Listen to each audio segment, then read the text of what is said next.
Talkline Network Radio, America's longest-running Jewish broadcast network, the voice of the Jewish community. Welcome to the podcast. Tuned in for this episode of our podcast. Today, we are going to interview some of the greatest and most influential minds in our field. And now, please welcome your host. Listening to Talkline with Zev Brenner, America's premier Jewish broadcast, on the air since 1981. Welcome back to the program. I'm Zev Brenner. People know about addictions, alcohol addiction. People know about that. That gets prevalent. And we in the Jewish community, unfortunately, had to deal with that. But there are many other addictions, including gambling. The Safe Foundation has been around for 21 years, dealing with a whole range of addictions, including gambling.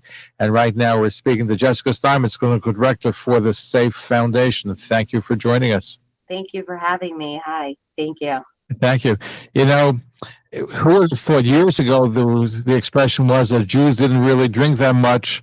And I remember going on a cruise, and I asked them what's in between a Jewish cruise and a non-Jewish cruise, and the captain told me that at the end of a regular cruise, you have all the booze is gone and the food is left over. And on a Jewish cruise, all the food is gone and the booze is left over. And today, I think the booze is gone too, right?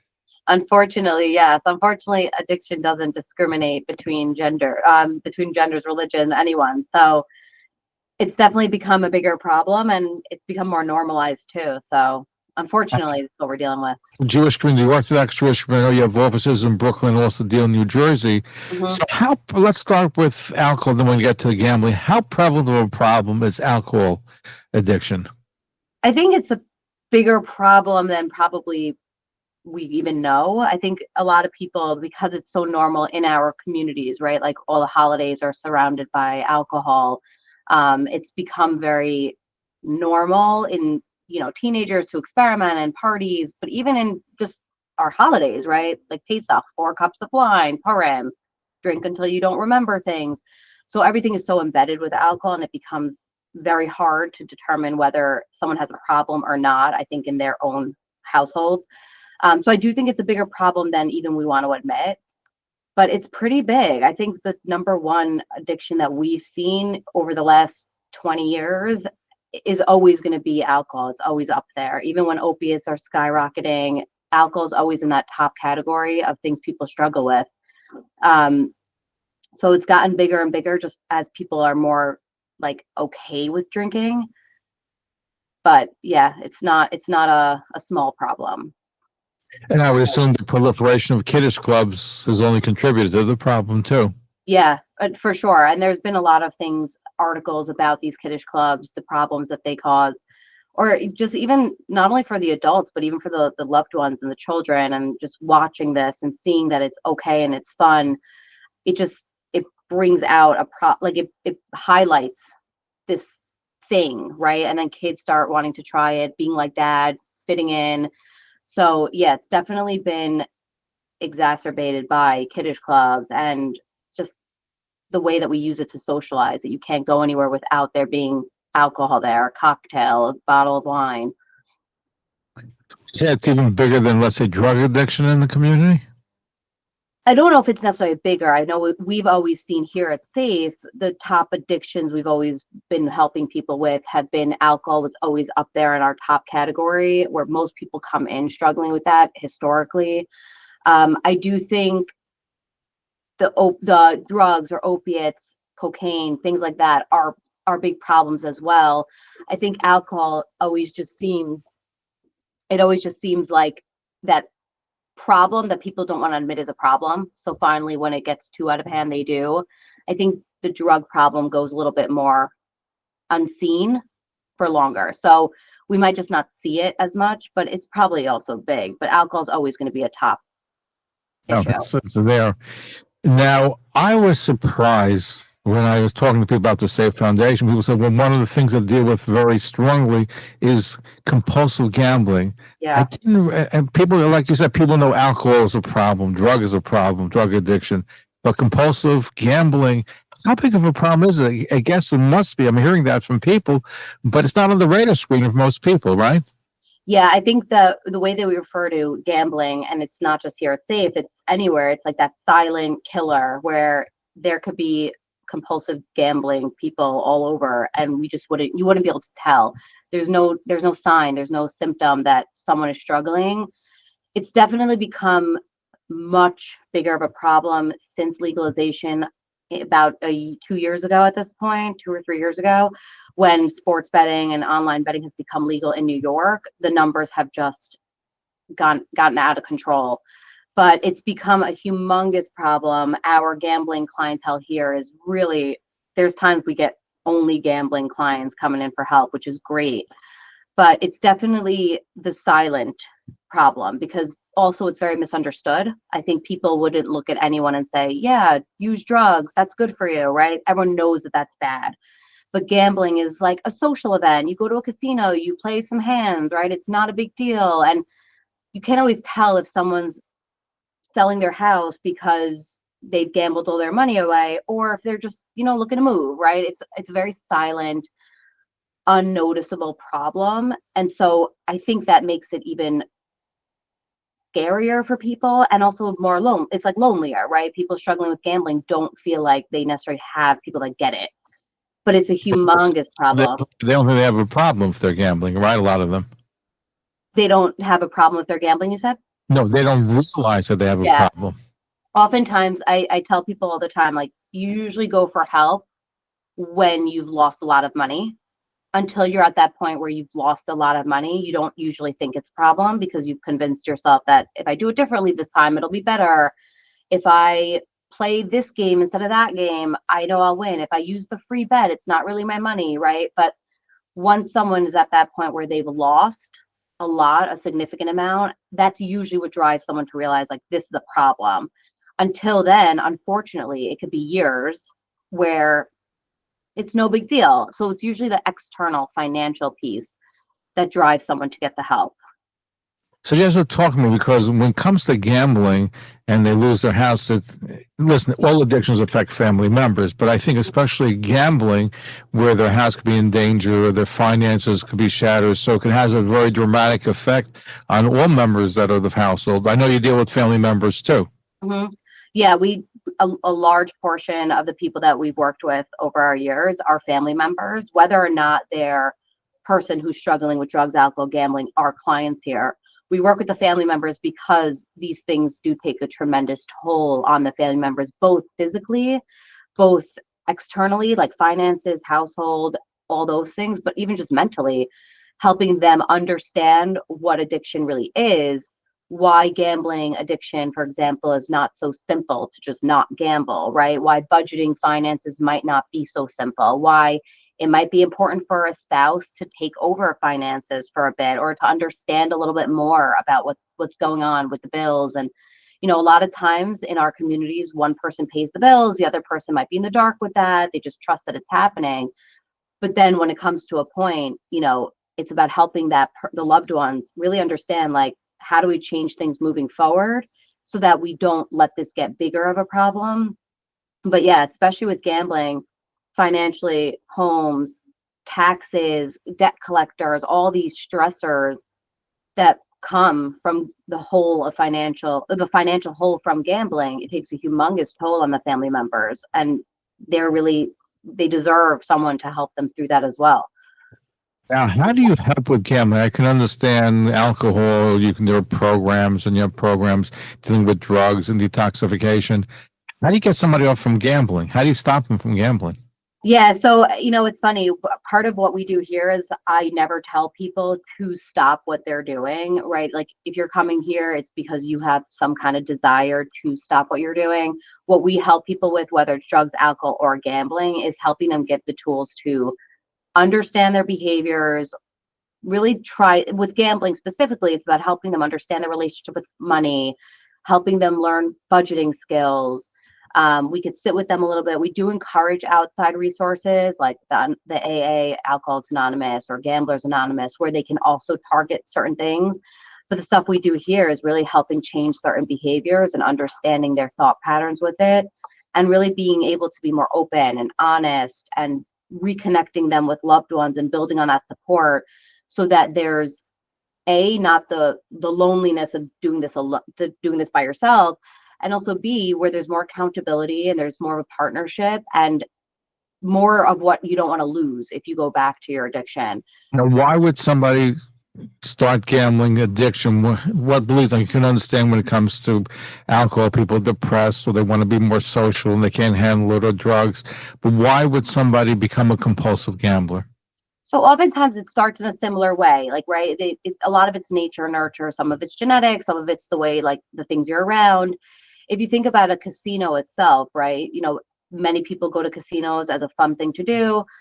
But if you just look at it, it's very intriguing. It's very exciting. You walk in and you feel like you're there. There are some people, similar to the people that can't really have a glass of wine without going more. There's some people where you play, you have a social gathering with people. You go to a casino, you put money in a slot and you win. For some people who's might be more, in need of that positive reinforcement, right? That need for continuing that. If they win, they're more likely to now, oh, this was easy. Like, I might as well do this. This is a good way to make money.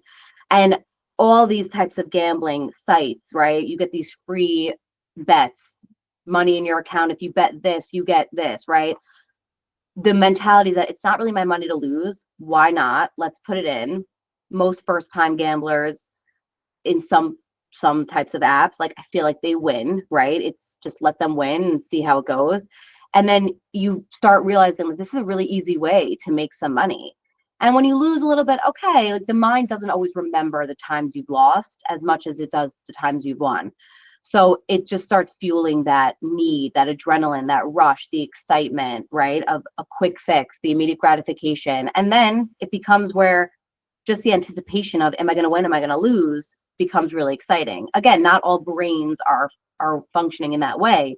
But for the person that's going to be a compulsive gambler, right, the same as someone who becomes addicted to alcohol, they're more likely to need that immediate gratification. I would assume that probably holiday times like Hanukkah or Purim may induce more people to gamble, even though people are gambling throughout the year.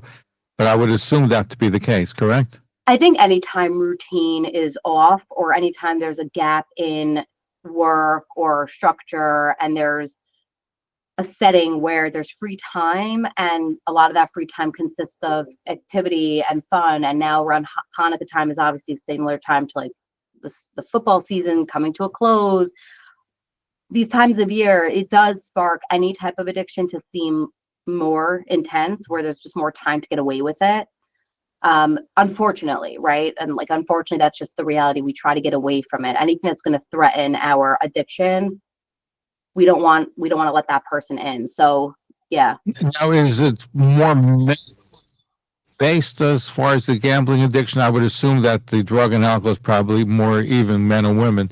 But is it more men addicted to gambling than women, or are the numbers close? So I think similar to the religion, I don't believe it discriminates. I think it's probably not too far off. What we've seen here at SAFE, just in the communities we work with, it tends to be that the people coming in for the addiction, whether it's alcohol, drugs, or gambling, they tend to be male, and the loved ones tend to be female. It's usually a wife or a mother concerned about their kid. Obviously, that's not general to the world. It's definitely more, I'm sure, even. We're just seeing here it's more male heavy for the addiction. I do think in our communities it's probably a little bit scary for anyone to come out and ask for help, but knowing some of the women, it's hard to even more so ask for help. So I think it's just not as seen because they're not coming. Very impressive. I see that you had almost 9,500 people that you've helped since you began SAFE in 2003. Yeah, we've definitely, thank God, have been able to help. Unfortunately, people are struggling with these things, but thank God they've reached out for help. And I do think that we do a wonderful job at setting an environment where people do feel comfortable. We're super HIPAA compliant. We have 2 different entrances, entrance and exit. No one sees each other, and therefore people do feel comfortable. If they have a hard time once they leave treatment here, they call us back. We can get them back in. It's familiar. It feels very homegrown, which is nice. Like, it feels very comfortable for people. And because we do specialize in working with the Jewish community, we know all the holidays and the times of year and things like that. So Probably have, I'm sure, therapists and counselors who know the community, who are part of the community. That makes a yeah, big difference too. yeah, and definitely, even if someone's not within these communities and they work with us, they're very familiar just in terms of the surrounding. But even our people that we work with in the communities, like the people that are trying to just like be advocates or peers for people struggling, like wives that have gone through this, they're all in the community. They all have things going on Shabbat, right? You know, long day in the summer, AA meetings happen at certain people's homes. People open up their homes for that. So it's really been really beautiful to see that within our Jewish communities. And I want to like help grow that with the Ashkenaz communities and the Sephardi communities. I think it's a really beautiful thing. No, it's very important. And I know that you're starting eating disorder addictions as well. That's all in the works for the Safe Foundation. So you're expanding your reach. And unfortunately, more people need your help. That's just a byproduct of the times. Nothing we can do about it. But as long as you're there to help, that's an important thing. So, Jessica, people want to learn more. First of all, who funds you? So we are primarily funded by our surrounding communities here. We're located, like you said earlier, we're located here in Brooklyn. We have an office out in Deal, New Jersey. We're primarily funded by the surrounding Syrian Jewish community. They've been very supportive of us. They've been very helpful. We're always looking for donations. We don't get a lot of state funding. We're really trying to just, get from people that are willing to help us. But if people do want to learn more, they can always give us a call at 718-GET-SAFE. Or they can look us up. Give that number one more time. It's a great number. Yeah, 718-GET-SAFE. It's a good one. It's an easy one to remember. That call usually goes directly to me. Sometimes my assistant will answer, but then they'll transfer it over to me. I do take most of the first calls. It's a confidential first call where we just kind of get a sense of what's going on. Even if we're not the right setting for you, we're with you on the journey to help you find the right setting, and we're very involved. I've limited to the Sephardi community. You help Ashkenazim, Sephardim, Syrians, everybody who needs help. You're there to help. Yeah, any walk of life, we're here to help, no matter who. If you're located further than Brooklyn, we can offer Zoom sessions if that's what's needed. But yeah, we take it step by step, individualize it. But I'm the one that will be working with people in the beginning to really get them acclimated to what we're doing here and be with them on their journey if it's here or if it's somewhere that's better suited for them.